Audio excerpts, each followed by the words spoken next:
I just kept playing it over and over again, like Jack Nicholson in whatever that movie is where he chops that guy, Scatman Crothers, with an axe. The hell's that movie called? Red Rum? The Shining. I just sat there with that look on my face. Lounge singers. Actually, lounge singers don't travel.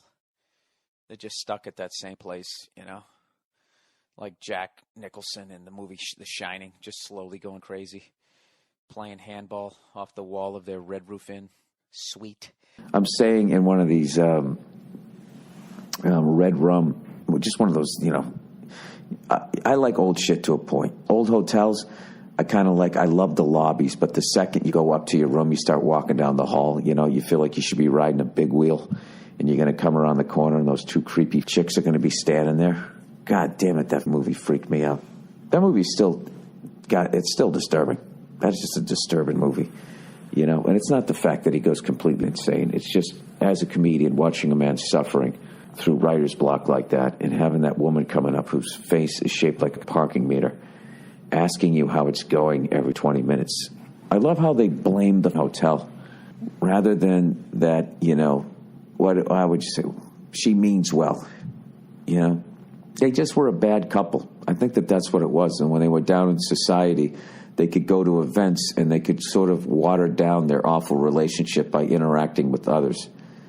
And then once they just got, you know, once they were just staying there at the hotel, you know, for the whole goddamn winter. You should have seen that building. I mean, it was just incredible. I wanted to take a tour of that. It had this really cool, like, old school just look about it, / almost reminded me of the hotel that was in The Shining, which, by the way, is a gorgeous hotel. It's just that Jack Nicholson goes in there and loses his mind. If you can just get past the movie, it's a beautiful hotel, and this seemed to be like the same era of architecture, and I really, really thought it was gorgeous. Oh my God, I just talked about Jack Nicholson in The Shining. All work and no play makes Jack a dull boy. He's just sitting there typing that over and over and over again. That's probably the most frightening he ever was.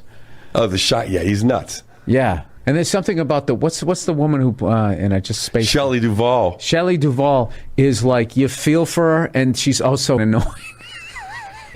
Yeah, like just get in the hatchback and just let Jack go crazy, because it just, you know what it is? I think when I watch it, I kind of, in her, I see myself sometimes when I'm just playing the victim and being helpless. There's just something about it where she have a bat. He's a writer. How tough can he be? Just hit him in the head. It's not like he's a plumber going nuts. He writes shit. Right. Sitting at a typewriter. Good Lord. He's got carpal tunnel. He can't even. How does he even swing his axe? How does he hold the handle? And we met out near like Red Rocks, and we rode around in the Rocky Mountains in Colorado for like 4 hours, maybe 3. I don't know.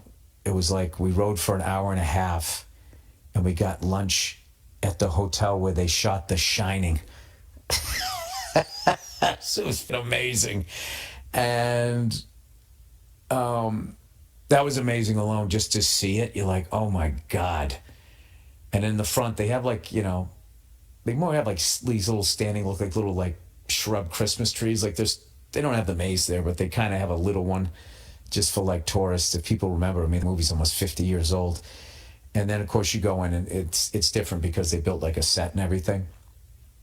But the front, you know, is where they shot it, you know, Scatman Crothers coming up in that little snowplow thing and all of that stuff. And it was amazing. I don't understand why they had to be there to watch it.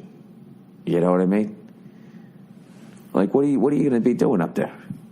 I mean, the level with which that it's going to snow, no asshole is going to go up there and vandalize the place. If they come there, it's because they need shelter.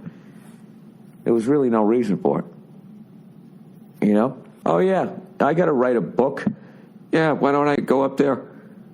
Yeah, I'll hang out there, and I'll do my own room service every day. I'll stay in room 706, and every day I'll take an elevator all the way downstairs to the kitchen. Who would sign up for that?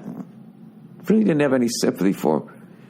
You know, I think it's a great movie. I'm just in a grumpy goddamn mood because today I got to drive from Ottawa all the way up to Sudbury.